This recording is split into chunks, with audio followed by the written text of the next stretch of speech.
Ida B. Wells was a newspaper editor in Memphis, Tennessee. She was a black woman and she edited her own newspaper. She was a child of Reconstruction. Her father was prominent in the Union Leagues in the South. She herself had been educated in freedmen's schools and became a school teacher before she was an editor.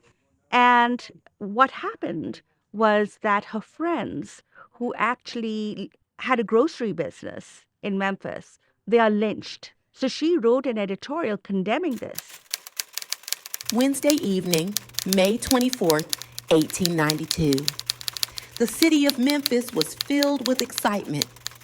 Editorials in the daily papers of that date caused a meeting to be held in the Cotton Exchange building. A committee was sent for the editors of the Free Speech and Afro-American Journal, published in that city, and the only reason the open threats of lynching that were made were not carried out was because the editors could not be found. And then, of course, she had to flee Memphis. The cause of all this commotion was the following editorial published in the Free Speech, May 21st, 1892, the Saturday previous. 8 Negroes lynched since last issue of the Free Speech. One at Little Rock, Arkansas, last Saturday morning, where the citizens broke into the penitentiary and got their man. And she ends up writing pamphlets against lynching and starting her famous anti lynching crusade in the 1890s. And she's supported by a black newspaper editor in New York called T. Thomas Fortune, who publishes a New York newspaper, and she starts writing for him against lynching. And this becomes the basis of her pamphlets against lynching, first Southern Horrors, and then the second one was called Red Record. 3 near Anniston, Alabama, 1 near New Orleans, and 3 at Clarksville, Georgia, the last 3 for killing a white man, and 5 on the same old racket, the new alarm about raping white women. And the excuse is, of course, that they were suspected of raping or sexually assaulting white women. And Ida B. Wells knew this to be a complete canard, a complete falsehood, because she knew these men. She knew that they were lynched because they were successful businessmen. And the white political and economic elite in Memphis, Tennessee, simply wanted to get rid of them. The same program of hanging, then shooting bullets into the lifeless bodies was carried out to the letter. This disrespect shown towards Black people was something that goes right back to the era of slavery. Black bodies being whipped regularly, being hanged for suspected disobedience. You go back to John Brown's raid on Harper's Ferry, and you look at the way they desecrated the bodies of his Black compatriots. They even dissected them. The Winchester Medical College in Virginia disrespected these bodies, dissected these bodies. The Union Army, by the way, when they landed in Virginia, burnt down the Winchester Medical College that had actually desecrated the bodies of John Brown's Black allies at Harper's Ferry. So this is an old tradition. But what happens during Reconstruction, which is the period immediately following the Civil War, is that suddenly African Americans get citizenship rights. They get civil and political rights.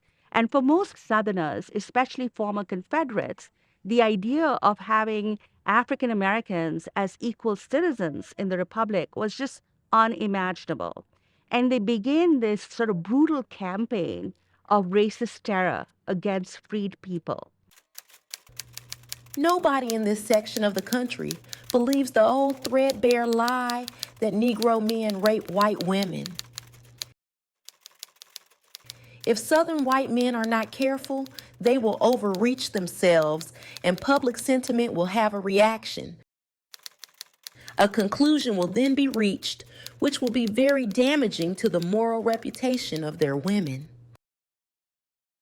What's interesting about I.W. Wells is she's doing something that African American women, beginning with Harriet Jacobs, who was one of the first women to write a slave narrative. She published her narrative called Incidents in the Life of a Slave Girl in 1860, where she talked about this, where she talked about this women being forced to suffer sexual abuse. Now, in Victorian America, no one talked about this openly. No woman would say this because women were supposed to, by the Victorian notions of gender, supposed to be, genteel and virtuous and pure. But enslaved women never hesitated in their narratives to point out this double standard. So when I.W. Wells started writing against lynching and talking about the myth about white women being assaulted by black men and the assaults on black women that had been committed and that went unpunished, she was going back to this old tradition of African American women not hesitating, even though they might use, polite Victorian gendered language, they were still talking about something that was not supposed to be done openly. The editorial in question was prompted by the many inhuman and fiendish lynchings of Afro Americans which have recently taken place and was meant as a warning. 8 lynched in 1 week, and 5 of them charged with rape. The thinking public will not easily believe freedom and education more brutalizing than slavery.